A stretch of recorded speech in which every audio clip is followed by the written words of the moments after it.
Hindi ako manginginig na bumasta ng milyon-milyon sa isang tao. Mabuhay ka lang. Wala akong pakialam kung bumasta ko ng 2 milyon sa isang tao.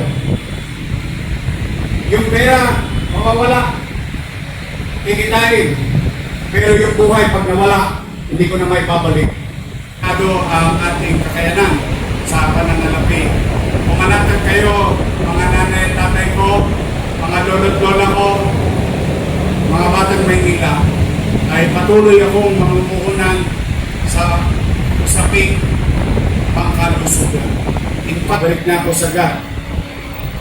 GAT, mukhang nabubulok na eh. Sa Ateneo na ako nag-aral ng elementary. Ito magiging pinakamalaking health center sa buong Pilipinas. 1,000 plus square meter in Tondo portion. We are the only city in the country, and I want you to be proud of it, mga batang Maynila, who has its own 7 public hospital. Tayo lang. O mga kababayan ko, mga taga-Tondo, Nay, mga taas kan kami mga senior citizen. Nay, Tay, I love you. Ay, maglulubi-lubi na naman tayo. Na may gobyerno ng lungsod ng Maynila na mahal ang mga senior citizen dito sa ating lungsod. Simulan ko na lugar at distrito. Ito ako ngayon. 1, I am nothing without God. 2, I am nothing without you. I owe it to you. Utang ko sa inyo ang lahat ng ito. Kaya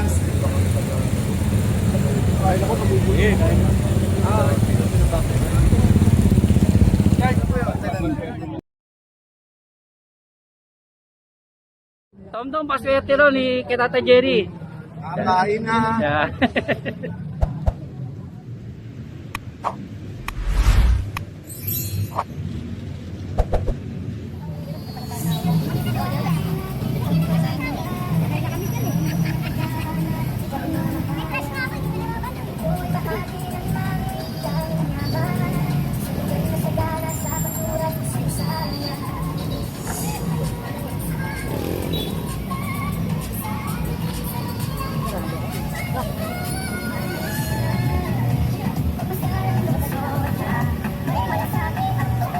Mga minamahal kong kapwa ko Batang Maynila, kapiling na po natin ang ating minamahal na punong lungsod, kagalang-galang Francisco Isko Moreno Domagoso.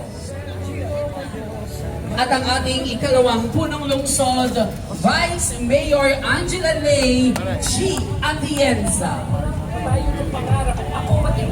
Tuloy na pagpapabuti ng serbisyong pangkalusugan para sa bawat batang Maynila. Ang proyektong ito ay hindi lamang tungkol sa rehabilitasyon at pagsasaayos ng isang pasilidad. Higit sa lahat, ito ay tungkol sa pagbibigay ng mas maayos, mas ligtas at mas accessible na dialysis services para sa ating mga kababayang nangangailangan nito. Mayor Isko Moreno Domagoso, Congressman Eric Delicio, Vice Mayor Chief Atienza, City Engineer Armando Andres, City Administration Attorney Wardy, Dr. Janet Tan, Medical Director of Japan Andres, Dr. Grace Abilia, City Health Officer, mga agarap-galang na konsihat at opisyales ng Luzon, Maynila sa ng lahat ng mga departamento, barangay officials dito sa Luzon, mga kasama sa healthcare industry, at higit sa lahat sa mga pasyente at pamilyang narito ngayon, maraming po salamat sa inyo. More than 20 years ago, I started in this industry as a young nephrologist, actually with a huge frustration. we have too many patients that could not survive. Back then po, ang survival rate ng dialysis patient, I'm talking about 20 years ago, 70% lang in 3 years. Then, that's it. Because yung, ano po yung isa? Number one, sabi ko mahal ang dialysis lang. At ang subsidy ng gobyerno, konting konta. Nabago na po ngayon yun. So, pwede na po mag-dialysis ng 3 times a week. Our vision in Prime Dialysis Center is to provide healthcare accessibility. Kaya po we're operating more than 30 dialysis centers in Canada. At ito po namin dialysis center, we have a dialysis center in the middle of the rice field in Garcia, in General Pino. We even have a dialysis center on top of a mountain in Negros Oriental in Matinag. At sa mga remote places katulad ng mga municipality sa Isabela. So yung naririnig ko namin yung mga pasyente has to travel 2 to 3 hours to see the bus. So we don't want that, you know. So we want healthcare accessibility. So also in Prime Dialysis, we firmly believe in the partnership with the local government unit. Together, we believe we can achieve a definitive and sustainable solution for the healthcare needs of the community. So, when the opportunity came to partner with the City of Manila and Mayor Isko Moreno to build a dialysis center, and so we have to take that address, hindi po kami nagalinlangan. And we accepted this. I was talking to Dr. Janet, a huge challenge. Naalala ko ba, ito isa sa mga side note ko, dito po ako lumaki sa condo, sa Pahardo Street, one luna. No? So, hanggang grade 4 po ako doon ako sa San Blas ng Quezon Nagara. No? Then, binitayan ako sa Santo Niño Church. So kaya nung grade 5 na ako, nagpunta kami sa Mandaluyong City. Yung sa labas ko hindi ko sa loob. So, parang bumalik na ako and come full circle since then. And Tondo is not just a city. It is the capital of the Philippines and one of the most densely populated communities in our country. Ang mga tao po ng Tondo deserves nothing less than a world-class care delivered with dignity and of course, the most important thing, free of charge. Mayor Isko Moreno, maraming salamat po sa inyong pagtitiwala for choosing Prime Dialysis Center to carry this responsibility. We do not take this lightly. This facility will not just be a building, it will be a lifeline for hundreds of patients from District 1 and beyond who needs dialysis treatment simply to see another day, and a place of healing and rehabilitation for those working their way back to strength. Bilang pangako namin sa Prime Dialysis Center, gagawin namin itong maayos, ng dignidad at ng may pagmamahal na nararapat sa bawat isang Manileño. This is what quality dialysis beyond compare means to us. It is not a slogan, but a standard we hold ourselves to every single day and every center we run. To the future patients of this facility, you are the reason we built. To the City of Manila, thank you for building this with us. And to my team at Prime, at GC Multiranis, and across the Oxycare and GCHI network, this groundbreaking is proof of what 2 decades of persistence can accomplish. Maraming salamat po. Thank you very much, Dr. Ordinal, for your message and for your continued partnership in providing quality dialysis care to our fellow Manileños. Ang ating susunod na tagapagsalita ay ang ating tinatawan sa Distrito 1 sa Kongreso. Ang bagong Tondo, bagong Kongreso, palakpakan po natin, Congressman Ernix Jonicio. Hi, good morning to everyone. Yung dialysis is isa sa pinaka-major problems ng mga kababayan natin sa Tondo. Kaya I really salute Mayor Isko Moreno as always solving the problems of the people of Tondo and the city of Manila. Boss, Mayor Isko, I salute you. And again, another problem has been solved. To Vice Mayor Chi, as always, by the side of our mayor, the doctors, and the organizers, and the Prime Dialysis Center. Good luck po, and we are here to support you helping the people of Tondo. Again, thank you very much. Good morning, and congratulations, sir. Maraming salamat po, Congressman Ernix Jolicio. Our next speaker is a dedicated public servant who continues to support programs and initiatives aimed at improving the lives and welfare of the people of Manila. Ladies and gentlemen, awarded as the third most outstanding Vice Mayor in the Philippines, our Vice Mayor Honorable Angela Lei Chi Atienza. Magandang umaga po sa inyo lahat. Pero yung sinabing award, it won't be possible without the help and the support and the guidance of our dear beloved Mayor Lourdes Moreno Tolosa. Kaya, more than anything, palakpakan po natin ang ating magaling na alkalde na si Lourdes Moreno Tolosa. You know, I'm actually here to present a person. Alam ko naman, kilala niyo na. But if there's anything I'd like to share today with all of you, is yung mga narinig ko sa likuran niya. Dahil nga naman, ever since nag-umpisa kami sa kampanya, nandun ako sa kanyang likuran. And sinabi niya nung kampanya pa lang, importante para sa kanyang buhay. And I think, no, na isang taon na kami nandito at makikita natin ang mga prioridad niya at yan ang itaas ang antas na pamumuhay ng mga Manileño. And with that, inaayos niya marami sa mga dialysis centers na meron tayo dito sa Maynila dahil alam naman natin na nakadepende ang marami sa mga dialysis patients na mag-dialysis sila 2 to 3 times a week na pag yun ay hindi magawa, alam natin, hindi nila kakayanin ang pagsubok na yan. At dahil dyan, gusto ko, let's give our great mayor the warmest applause that you can give them dahil regalo ko sa atin ng ating mahal na Panginoon. Maraming salamat sa inyo lahat. Pa. Ito na po ang ating magaling na alkalde na si Lourdes Moreno Dumagos.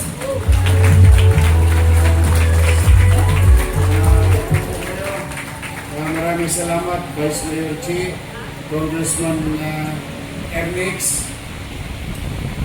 Kanina, nagkukwento si Dr. GJ.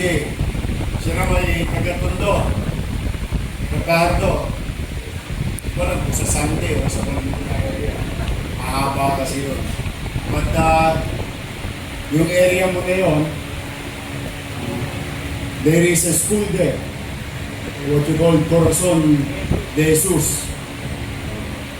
Ang floor nun, kahoy. At kasing edad ni Andres.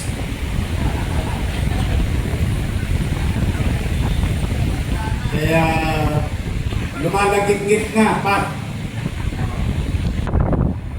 And I would like to inform sa aking mga kapitbahay sa Tondo.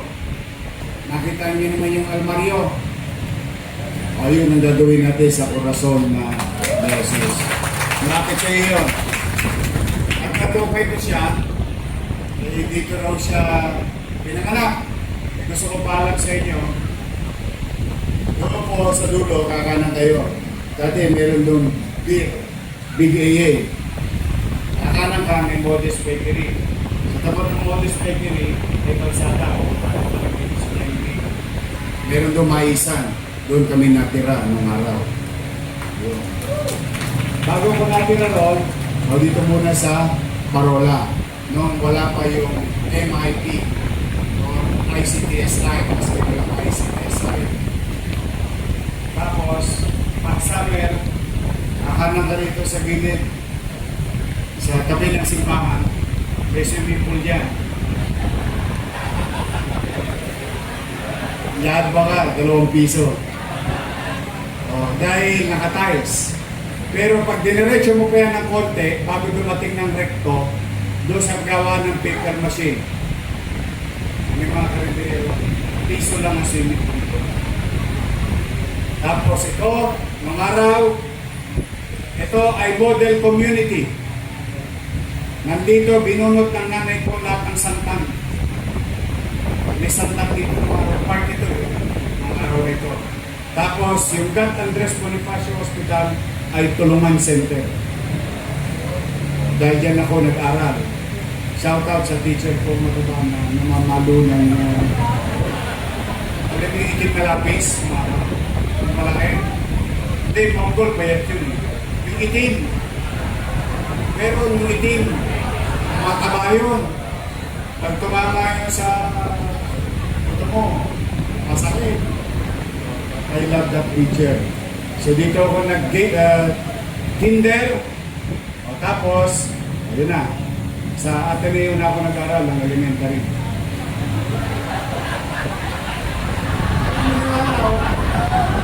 Di ba batang Ateneo tayo? Ateneo de Tondo. Rosauro Almario Elementary School. Kaya mahal-mahal itong lugar na ito kasi may dito na ako dito. Tapos namin ma-replacking dahil gagawin ni Pierre, tinamaan ng bahay namin. Nakupahan kami, nakipisan kami dyan sa tahimik. Nung wala na kami pangupa, napalayas kami, nandun kami sa Maria Payo, Duwalhati. Tapos wala na rin kami pangupa, napalayas kami, napunta na kami sa Sandico, Tagumpay, Sandico. Nung wala na pangupa, napalayas kami. Napalayas sa rin ako namin. Tapos napunta kami sa may Kagitingan Corner Quezon kay dating chairman Sumalangit na ba ang kaluluwa, Chairman Jeronimo sa kanto ng Tuaso. Wala na rin pagbayad ng upang, natira kami sa may Santo Niño, Moriones. Wala na rin pagbayad ng upang, yung nanay ko dahil gagawin ng Marcos Road. Pagkala sa halaman ng mga kabataan, hindi po yan active. Marcos Road po yan. Yan po yung tinatawag na Coastal Road from Cavite to Bataan. Kaya lang nagka-revolusyon noong 86. Kaya natigil yung gibaan sa bureau. Kalahati ka lang iba. Kalahati naging highway. Yung kalahati naging farm.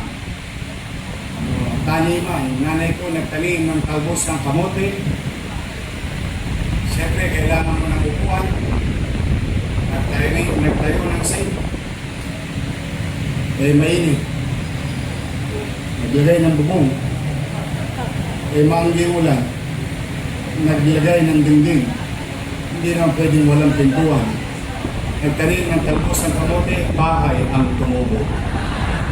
Yun yung mabuhay street. Sa kanto naman kami, mahaba kasi yun. From Saragosa hanggang doon sa likod ng Rawis. Yung squatter, yung mahaba. Kaya mayroong isang barangay doon. Napakaganda, nataon naman ang pangalan ng barangay, number ng barangay, barangay 123. Dahil pag dumating na yung mga pasahero sa Sulpicio, sa William Dorpo,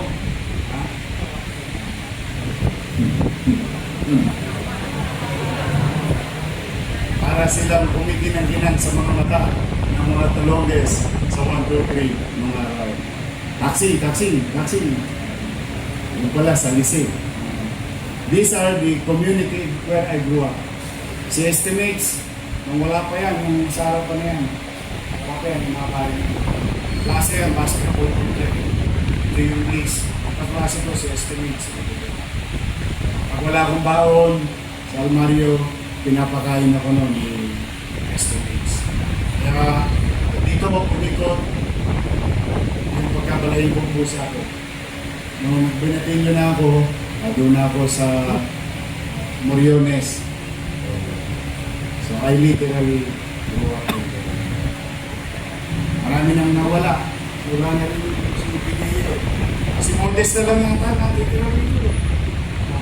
Sa lumang panahon. Saka yung ating pila ng jeep. Diyan sa kanto. Kasi hindi ka ako tao. Pila na ng jeep. So anyway, good morning. Sesya na kayo. Mag-throwback lang ako. Ito po. Ngayon ay salamat ako sa Diyos. Magkabang tukod na tukod tayo sa mga persusi. hindi naman tayo titigil na patuloy na mamuhunan. And as you all know, I've been driving the city towards a particular journey addressing MDN. Minimum basic needs. And that is housing, education, healthcare, and jobs. Doon lang. Doon lang iikot ang malaking porsyento na limited na resources natin. Tugunan ang mga pangunahing pangangailangan ng tao. At anumang liit na meron tayo, malaking portion yan diyan po ilalaan. Yung ating mga greening areas, liwalas, tawag natin dyan, Ajinomoto, pampasarap sa ulam. Ngunit yung mga rekadong tunay na sa tingin ko ay makapagpapataas ng kantas ng pamumuhay ng tao, because yun ang pamumuhay na meron ako ng araw. At yun ang mga pangangailangan inaasahan ko sa ating pamahalaan. Mahirap maging squatter, DJ. Ikita mo, sa kwento ko pala sa upa, nakailan ako. Marami-rami lang. Hanggang sa natagpuan namin yung aming malaking gawain. Sosistic content lang yun. Ang lupain na yun sa aming buhay. At saka kami mga squatter na mayayaman. Kasi stockholder kami ng Meralco. At stockholder kami ng Nawasa. Yung Nawasa, nung araw may itim na tubo. Yung plastic. Sa umaga, Nawasa. Sa gabi, Nawasa. I know, alam ko ang pakiramdam na magkasakit, lalo na kung pobre. Lalo na kung wala. Kaya ako talaga, anumang hirap ng sinusuong natin sa pagpapasya, sa pagpili ng prioridad, dahil nga limitado ang ating kakayanan sa pananalapi.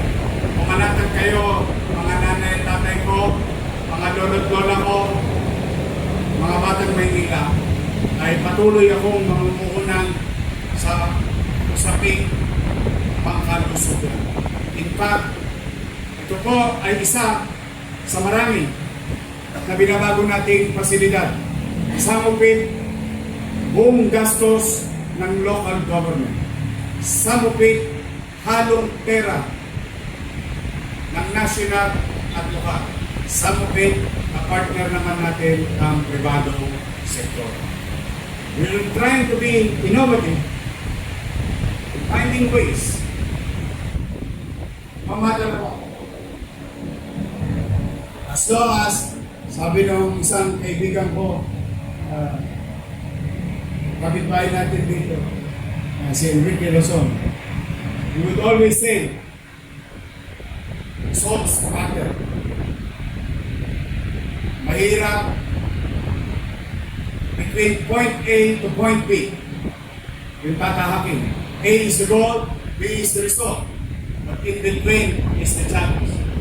No matter how challenging it is, we will and we will continue to invest in the healthcare of our people in the city of Manila. After this, in a matter of few months, Posadas,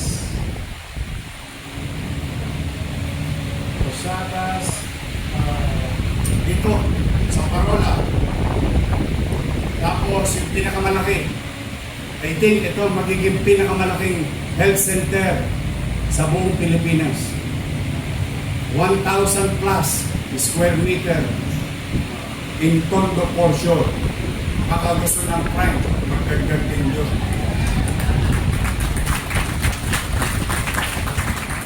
Posadas, Tondo Portion, Parola, Austin. We are ready sa doon. Choppy na lang. Pera lang ang ulang. nabili natin yung lupa, bumili tayo ng lupa, 5 times bigger from the existing space from Oscon. So we're going to create more and build a 7-story, 8-story brand new hospital ng Tondo.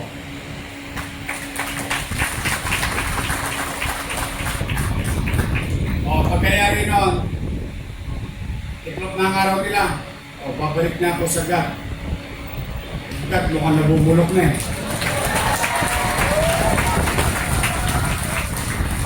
Parang gusto niyo rin maging Osman, no? Mali nyo, good things come to those who wait. Tama ba? Oh, kahit boka-boka lang yung pinalilipad ko, walang problema. Basta importante sinulit. May pang-arya. Kaya lahat ng bill ko dito, pipigayin ko. Hanggat may mapipiga ko, pipilitin kong sa lote. At ipabalik sa tao. Through services.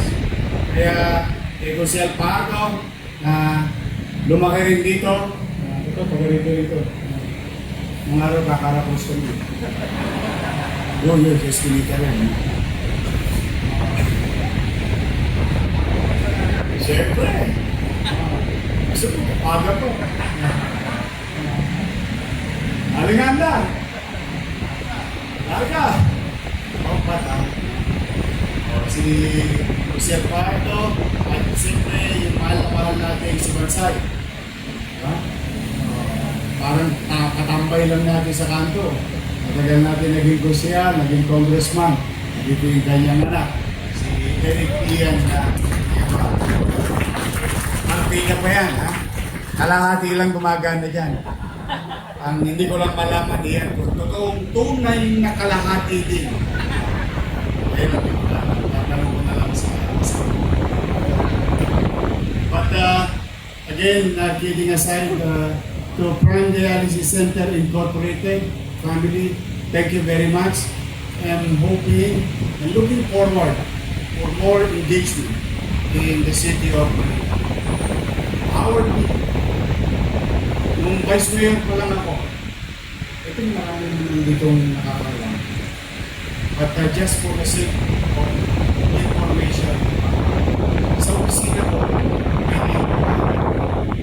about 200 plus of them. And the sad part of it, some of them receives a plaque of appreciation from time to time. Marmol. Kasarap ang kanilang birthday.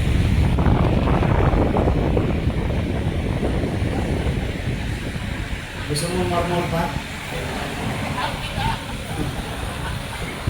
Yun ang part na malulungkot ako pag nababawasan sila. Because they miss. Walang pera. Kasi ako noong araw pa, sa healthcare, kahit na anong mangyari. Sino ang isang laan natin sa siguro kagalito yun? Sa aling pa? Sa aling kuchino. Tayo na rin. Ito nasa leg ko. Meron itong PhD. Lagi ko itong pinag-aaral sa Sibuana University. Kasi sa hirap ng nilalagyan ng isang pasyente. Sa totoo lang. Lalo pa yung dialysis. Ano yan? Every week yan. When knows it very well, I think some of the chairman here, nakikita nila yung haba ng pila sa that's why yung first mayor ko, we built something in Santa Ana Hospital. Ito, dinagdagan namin yung COSMA and so on and so forth. But this time, it is right for renovation as a matter of respect to Mayor Alfredo S. Lim. Noong time namin ni Mayor Lim na itatag itong building na ito.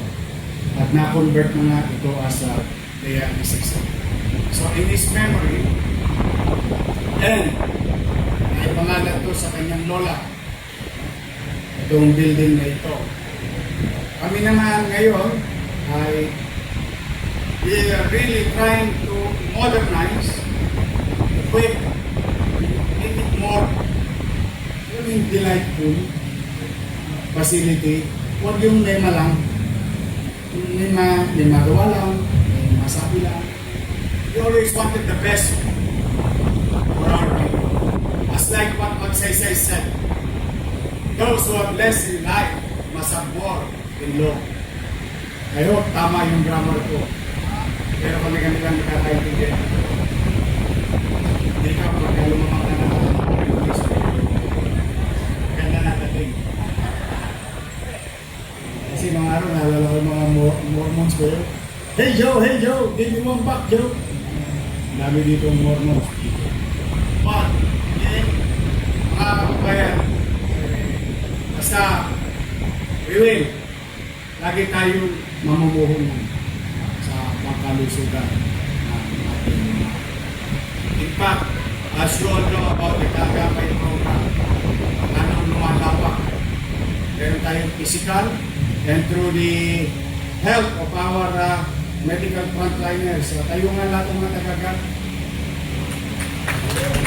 Palapakan natin sila. Mga kababayan, hindi sila perfect ang organisasyon like ours. Sometimes we may have some shortcomings, but it's not easy really doing our job in the public service, especially in the healthcare. Dahil pagod, buyat, tapos ang masakit nun, ni hiringgilya, wala kang maitusok sa pasyente. Ni benta, wala. Kaya minsan nakakuha ng tao, nakapsul, ispirin. But imagine yourself as medical frontliners in the medical facility without equipment. And I guarantee you, they know it already among themselves in the entire city of Manila. We just recently bought worth of 320 million pesos of medical equipment all over the city.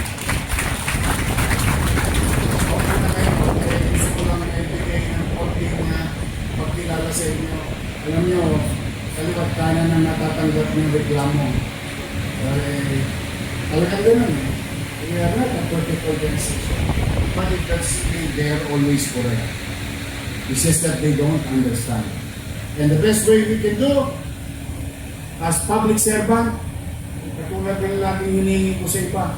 Alam niyo, minsan, kami mga pobreng may sakit. Kahit na anong sakit ang nararamdaman namin, ngumiti lang kayo, magaling na kami. Sa totoo lang, bakit ang hindi mo matatanda? Dapat maniwala sa pakitungo sa iyo. Yeah. Hindi ka pa ginagamot. Gumagaan ng pakiramdam. Kaya matatawa kayo paminsan-minsan pagka hinihiling ko kayo ngumiti sapagkat I'm telling you based on my experience. Kapag ka malambing yung nurse, pero yung malambing na maganda pa. Paano naman kung hindi ka titigas? Titigas ang loob mo. Naharapin yung pagsubok na dinaranas mo dahil alagang parlor ka, sa ngiti pa lang, magaling ka na. Oh, alam niyo, binibiro-biro ko yung pero there is half truth on it. And I think the doctors knows it very well as part of their studies on how you approach our patient. So, yun lang magkakabiya ka na ulit. O, hindi ba?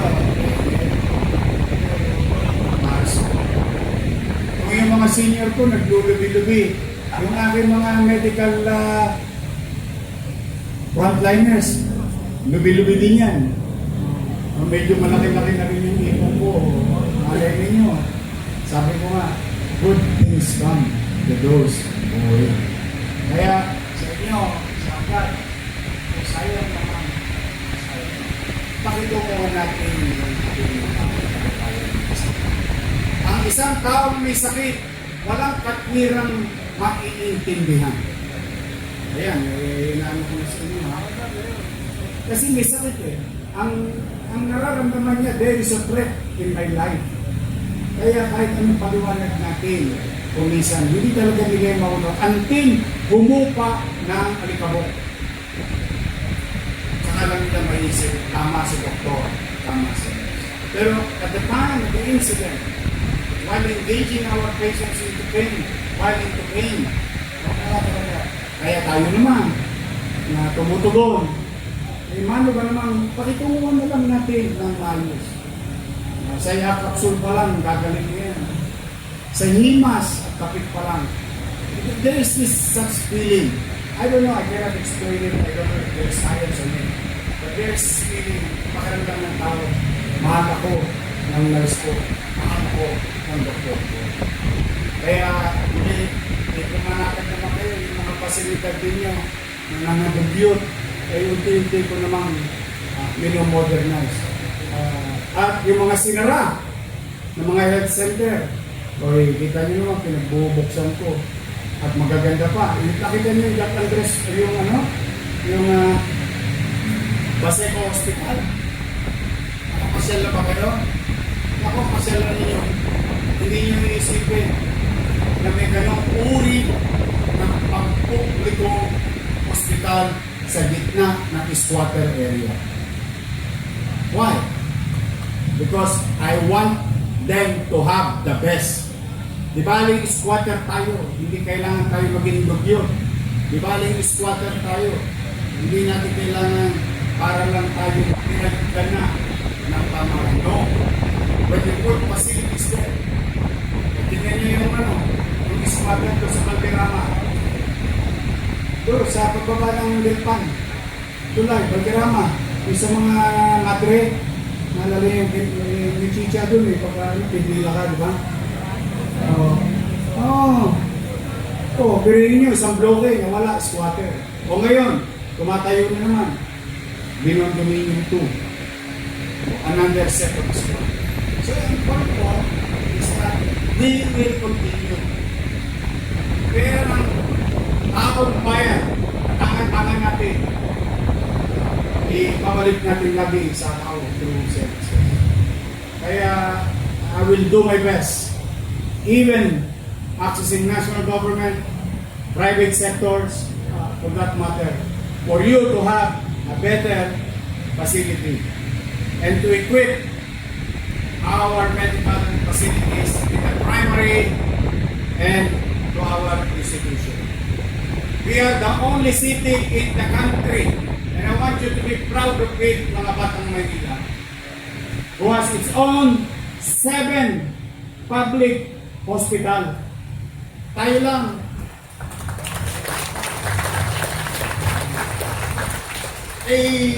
Ito po'y tinatangos ko ng ilong bilang taga Maynila, hindi bilang mayor. Bakit? Mayaman yung ibang syudad yan. Bilyon-bilyon. Tingnan niyo kung may hospital silang sarili. Marami silang pera sa bangko. Tayo walang pera. At tayo kinukutya. Kasi magaling daw yung nagtatabi ng pera. Hindi naman ako naniniwala. Hindi naman ang pera para ilagay sa bangko.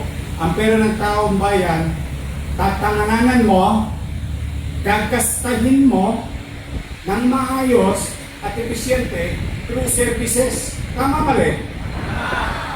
Hindi naman yung bangko na patutubuhan kung parang kabuti sa inyong libreta.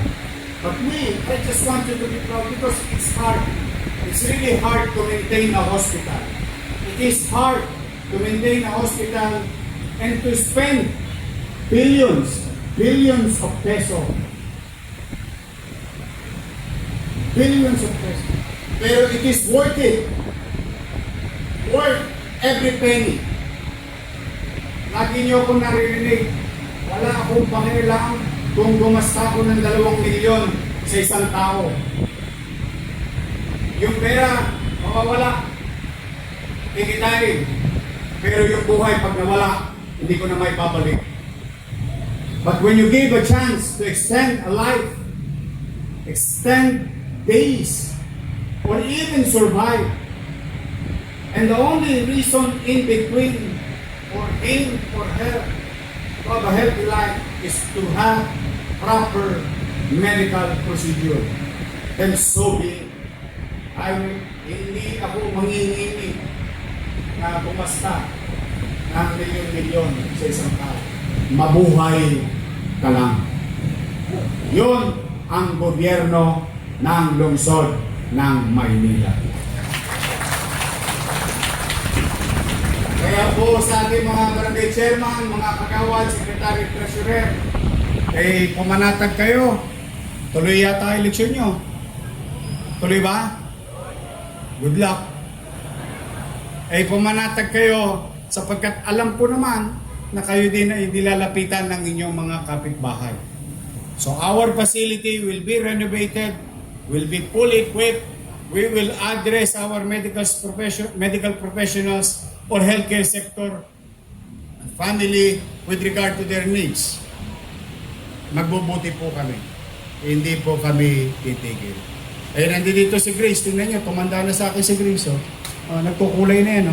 Grace Padilla. Ikaw yun. Tingnan niyo, madaya na ho yan. Kakakulay lang ng buhok niya.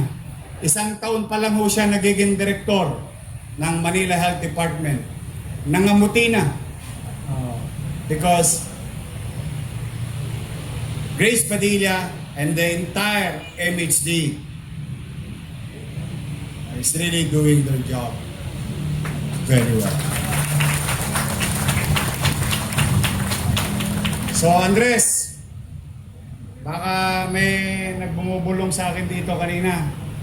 Bakit daw hanggang Saragosa lang yung garden?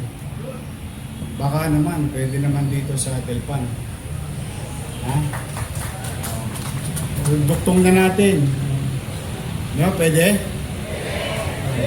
Kasi puro panabong lang yung nakikita ko dyan.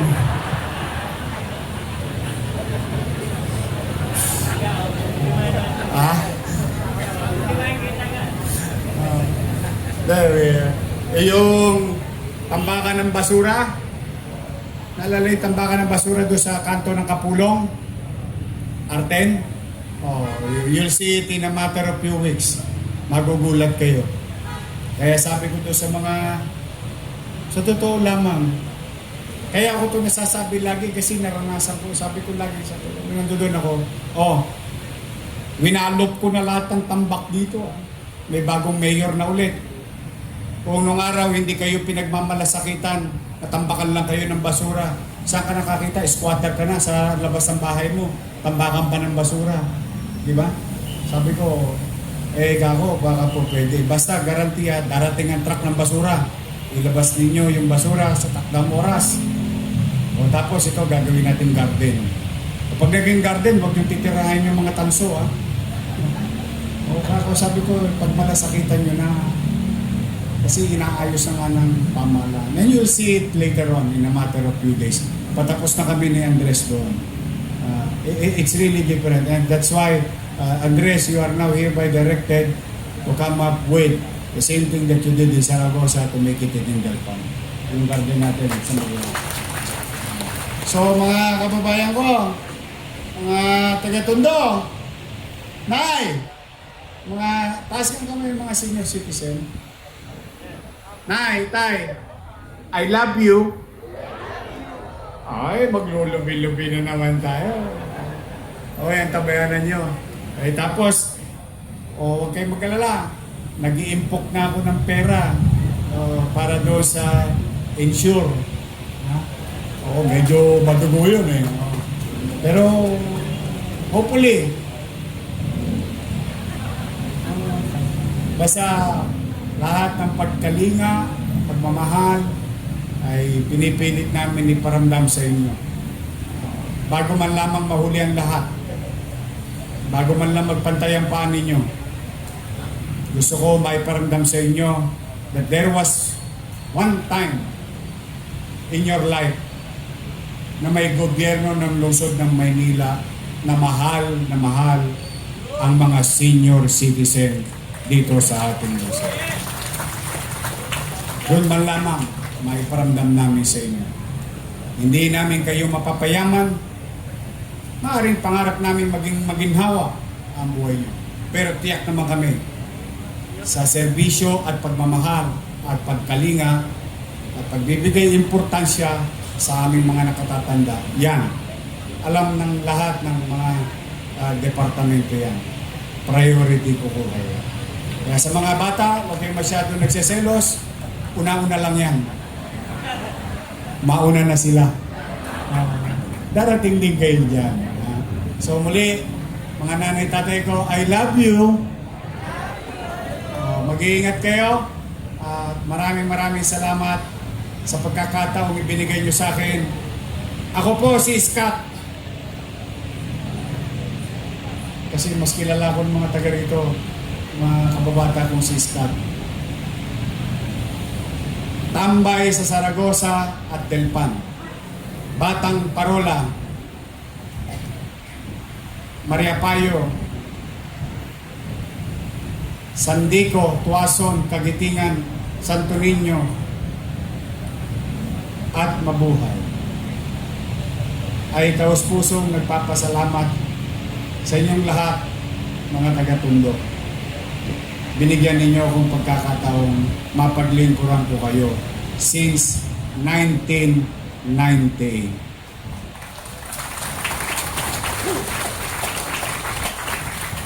I hope hindi ko kayo napapahiya.